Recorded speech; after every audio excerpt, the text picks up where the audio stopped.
Some reaction to these statistics with Gareth Newham, who's the head of Justice and Violence Prevention at the Institute for Security Studies. Gareth, thank you so much for making time. It looks ugly, whichever way you look at it. Your reflections of the stats released this afternoon? Well, it's important to recognize that we're looking at the last 3 months, or the 3-month period from April, May and June this year, compared to the same period, April, May and June last year. And remember, last year during April, May and June, we were in level lockdown 5 and 4. So for a large part of that time, most people were forced to stay at home. There was very little movement. And we saw big reductions of crime then. So at the time when those crime stats were released, everything really looked good, and the minister spoke of a crime holiday. So what's happened is that with the change in the lockdown regulations, people are now moving around more freely. People are drinking alcohol again and that kind of thing, and you start seeing the normal factors that drive crime have come back into play. So that's what he talked about, this being a skewed period. It's really doesn't give us an accurate reflection of what's going on generally. In terms of long-term trends. It's just comparing those 3 months this year with the same period last year. But having said that, some worrying trends are that we still see increases in violent crime, particularly crimes such as murder, attempted murder, rape. All those crimes continue to increase, and that is, of course, of great concern. Yeah, the minister did indicate that these crime stats must, as dismal as they must be understood within the context of the lockdown, that the double-digit increases don't necessarily reflect the true picture, because they are being compared, as you said, to that abnormal period last year. How helpful are these numbers for us, Gareth? And I'm interested to find out if the figures indicate that we are losing the fight or we are turning the tide, especially when it comes to violent crime. Well, these figures are helpful in the sense that and the minister must be commended for this, that he's releasing them more frequently every quarter. So in the past, for most of the last decade, the crime statistics were only released once a year in September. And by that stage, they were already about 6 months out of date. So we didn't really have a sense of what are the most recent crime statistics. But the Minister of Police has changed that, and now he releases them every 3 months. So we have a much clearer sense of the latest trends and the overall trends that are taking place. So for those of us that are tracking these crime statistics, or those of us even at station level who want to get a better sense of what's being recorded in our areas, it gives us much better up-to-date figures that we can then compare over time. But I think, as you said, and I've just said now, we're not winning the war against violent crime. Murder is the most reliable of all the crime statistics, and we still see that if you compare this period, April to June this year, to 2019, when there wasn't a lockdown, it's still 6% higher. We still see a 12% increase in attempted murders and a big increase in rape. So we're not winning the war against violent crime. And partly it's because it's not a war. It's about the complex factors in society that are driving these crime categories. Yeah, what are we not getting right? And what strategies can we put in place so that we start turning the tide on this one, Gareth? There have been, suppose, some factors that you could argue have impacted the police's work. You can talk about budget cuts.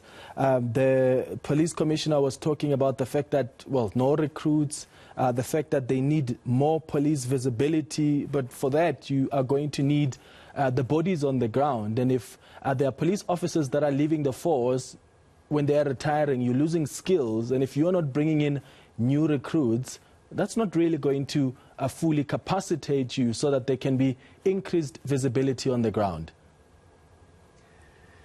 Well, those are some factors, but I think it's a bit more complex than that. And that's not only about police budgets and numbers, because murder isn't taking place evenly across the whole of South Africa. When you look at where 50% of the murders take place, in around 20%, 1 in 5 police precincts. Yeah. So you don't need to increase police visibility everywhere. Also, there's different categories of murders. So as the minister was pointing out, a lot of the murders, and most of them are, or a large proportion of them are about arguments between people, mostly young men who've been drinking alcohol, and a fight starts out and people get killed. But large numbers are also being committed because of vigilante action, gang warfare, and robberies. Now, those kinds of crimes the police could do a lot more about without necessarily dramatically increasing their skills. It's about really having effective crime intelligence, identifying those areas, those communities where the murders are most likely taking place, and then focusing your policing resources as a combination of visible policing, good investigation work, proper forensics support, and then not only the police. We need to bring in other government departments as well. So there's a role of alcohol, for example. So better regulation of alcohol in those places could also play a big factor.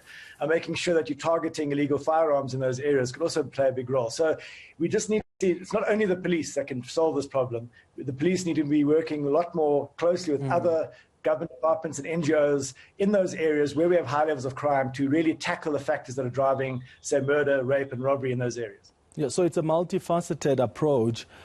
What do you think the police need to start fixing? Yes, you've mentioned that the resources must be more focused.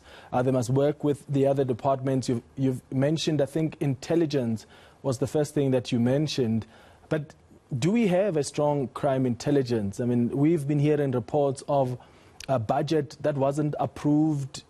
That really impacts on the work of the police. Do we have an effective crime intelligence, do you think?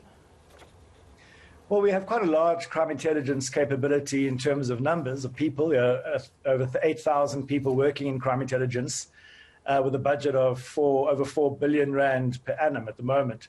So amongst those capabilities, there are very good, excellent crime intelligence officers. But what you're talking about is this leadership crisis, which was identified as far back as 2012 by the National Development Plan and hasn't been addressed. And this leadership crisis means that the top 200 generals who have to make sure that the police is properly run, planning takes place, resources are properly allocated, the correct kind of training is happening, and most importantly, that when police officers don't do their work, or when they're involved in corruption, crime, and brutality, that they're quickly identified and moved out of the organization so they don't damage the public trust in the organization. Because a police agency in a democracy like South Africa can only be effective when people really trust the police and see them as trained men and women, professionals with integrity. And those systems have largely deteriorated since 2012. Yeah. So the challenge we're facing now is that the police have been deteriorating for some time, and we don't see a clear plan of action to fix it, and there's no signs of improvement at the moment. And, I mean, is it being fixed even at the top level? Because you've got even the police minister and the National Police Commissioner, Kehla Sithole, at odds. The police minister has asked the president to suspend him. How much of that, those tensions at the top level, how does that trickle down and affect the ordinary police officers and also affect the image of the SAPS? Well, when your top leadership cohort are not working together as a trusted group of people who have got a common vision and are working together to support that vision and making sure that each one of them is playing their role, but there's conflict there. People don't trust each other for whatever reason. There's some people who are not doing their work, they're not being held accountable. People start forming groups around certain particular police generals, and then that whole leadership structure becomes discordant and dysfunctional, and that trickles down through the ranks and starts affecting the ability of the provinces to work. And at the end of the day, the men and women in uniform and our detectives, investigators at station level are the ones who feel it the most. They don't get the kinds of training, support, recognition, rewards. When they do good work, they don't get the right resources there allocated. We see big backlogs in things like DNA and forensic analysis.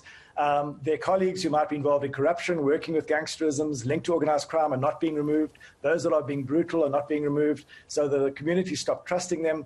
So that's how police officials at the grassroots will experience this problem of leadership, or the serial crisis of top leadership at the top of the organization.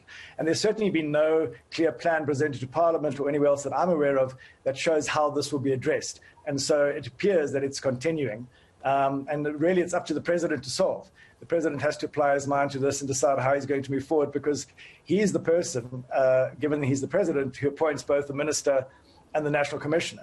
So he has to step in at some point if this is to be resolved properly and start a new process for rejuvenating that top structure.